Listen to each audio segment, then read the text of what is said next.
so you can play.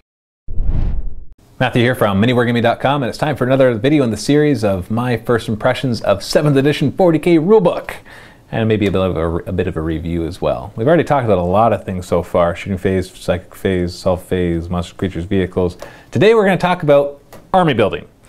But before we get into that, of course, don't forget you can win. Holy cow, this is getting heavy. One of these, there's 2 of these that we are giving away for free. All you have to do is, well, I guess the first one's not for free because you have to be a Vault member, but you could be a free trial Vault member and still win it. We're just going to choose a time in June where we're going to choose a random Vault member and they can win it. The other one we're going to give away to somebody who follows the instructions in the video description below. This is the limited edition Munitorum thing. It has all the 40k rule book stuff and psychic cards and tactical objectives and all of that, and it's really heavy. So today we're talking about army building, which is probably one of the most controversial things that were being changed because it includes the Unbound rules. And the Unbound rules is another way of saying bring whatever you want, we don't care, and it doesn't matter. So bring 10 Riptides, I don't care. And I've got mixed feelings about this. I think overall though I like it because as you've been seeing, we've been doing a lot of 40k narrative campaigns, and we kind of do the Unbound thing anyways. We bring whatever we want. We had this mission where it's just all flyers and this big old bomber, and we had another mission where like we bring 5 heavy supports or 3 HQs, or we forget about troops. So that's kind of how we play anyways. Competitive play though, that's going to be a bit of a mess. So here's how it works. You still have your traditional force org chart. In fact, you pretty much have the traditional way of building an army. A major change, of course, in allies, which we'll cover in just a moment. So you can build it. And they say, well, there's certain bonuses you get if you decide to do the force org chart over Unbound. And they actually are good bonuses. The one that's not so great is you get to reroll your Warlord trait. Big deal. Warlord traits usually suck. But the other thing is, now everything is scoring. Not just Force Org, but Unbound. Everything is scoring, except for zooming flyers and swooping monstrous creatures. So things that are up in the air are not able to grab objectives or contest them. But everything else is scoring. But if you have an army made from the Force Org chart, so you actually stay the restrictions, all your troops get priority for holding objectives. So if you have a Force Org army and they have an Unbound army, and you have troops beside an objective, the only way they can get you off that objective is to kill those troops, not just stick something else. I think that is awesome. I don't know how many games I've played where it's all come down to somebody like zipping over something fast that's not a troop to contest an objective, and that wins them the game. Even though I'm getting my butt kicked, I'm able to tactically play and really hold on to these objectives, but then they send over something really quick and contest it. Well, you can't do that anymore unless that something fast happens to be a troop choice. And so, because the troop choice will say, no, I automatically have it. If 2 people contest it, and one of them is a troop from a Force Org army, and the other one's not a troop, or it's a troop from an Unbound army, this guy wins, which is actually a big deal, especially with all the new types of missions and the objective markers and stuff. It's going to play a huge factor. I was kind of worried when they said, well, if you take a Force Org thing, there's going to be some sort of bonus. That's what they said in the White Dwarf. And I'm like, what kind of bonus is going to make up for somebody bringing 10 Riptides? Well, they did it. I really believe that that is actually going to be a big enough incentive. However, for tournaments, this is still going to be a mess. If a tournament does not ban Unbound armies, which I think any tournament should, they should be like, no, stick with Force Org. I know that the game's not balanced in Force Org, even Force Org armies, like where they're like, yeah, you have to bring this, because there's lots of ways to abuse that. You bring these min squads of troops and then you max out everything else. Or you go at 2,000 points and you double your Force Org chart. Or you do some crazy ally stuff like Taudar or Dark Eldar and Eldar.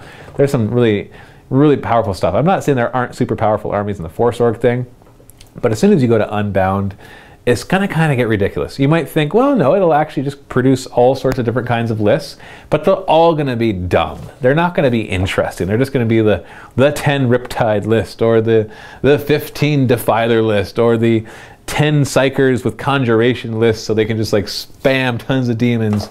And it's just like, it's all, that's what it's going to be in the tournament scene.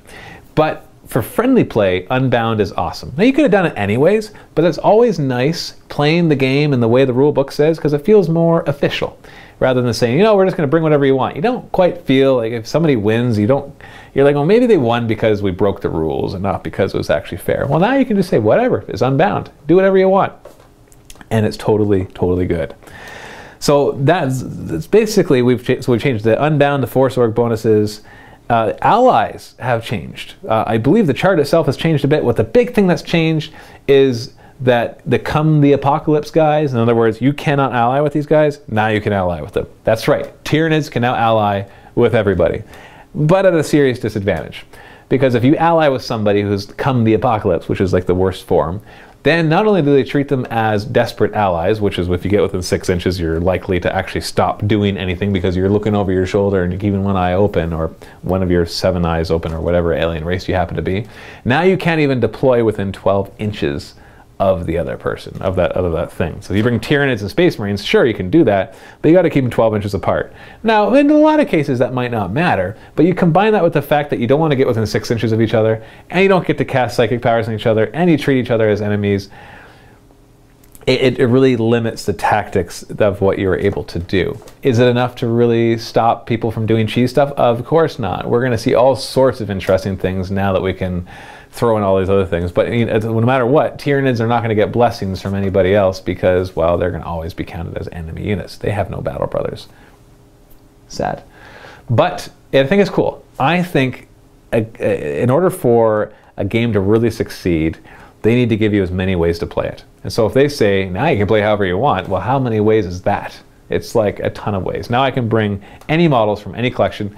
I know some people are like, well, that's just basically Apocalypse. They're just dumbing down the rules, but they're not, because they still have the Force Org chart.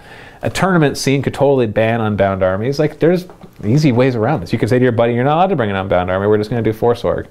And if your buddy's just a guy that kind of brings cheese all the time anyways, it's probably, it's going to be boring to play against him anyway. So who cares about what the rules changes are? So I think it's good. There are new and modified Warlord traits. There's a whole new table that's only really useful if you're playing the new missions. But they've actually changed some other stuff too. So they've made some of them actually a little more interesting, which is something, because for the most part, I'm like, okay, I'm rolling my Warlord trait. Okay, it didn't matter. What a surprise. And it was so bad that the most tournament scenes that I knew of would let you roll a die, and then you get to choose any of the tables after you roll that die. That's how pitiful Warlord traits were, is that they're like, no, you don't have to choose a table beforehand. Roll a die and you choose whatever you want. And then then you get like rulebook Warlord traits, which were either super powerful or super dumb. Like the Tyranid's like, hey, one of your cover save things is going to be -1 in your deployment zone. Or I might roll the one that gives me plus 6 inches synapse. There's a big difference between those two. And it's just random. So I just don't. But now you get to re-roll. You get to re-roll your Warlord traits, so I guess that's good. Overall, Warlord traits I think have been improved. The fact that you can re-roll it, the fact that they've changed them, and the fact that they've added in a new one is going to make Warlord traits a little more interesting. On top of that, they've clarified the whole Warlord needs to be a character thing, because now you can actually choose anybody to be a Warlord, and if it's not a character, then you just don't get a Warlord trait. Because the Tyranids, people were arguing, well, you can't bring a Turbogon in your HQ and nothing else because it's not a character, and it said that had to be a character unit, although it never really said that in 6th edition. It just used wording that would imply that. And so it was really confusing because Turbogons were no longer characters. But there was nothing in the Force Org that said you couldn't just bring one Turbogon. Now it's clear. They're not characters, so they don't get a Warlord trait.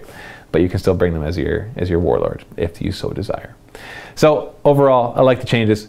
So next video, we are going to talk about the missions, which is also another big change. And then the video after that, we're going to talk about all the special rules, which is like a bunch of little changes that add up to one big change. So as always, don't forget you can win this. Be a Vault member. Follow the instructions in the video description below. Holy cow. And this is Matthew from MiniWarGaming. Thanks for watching, and happy wargaming. We work so you can play.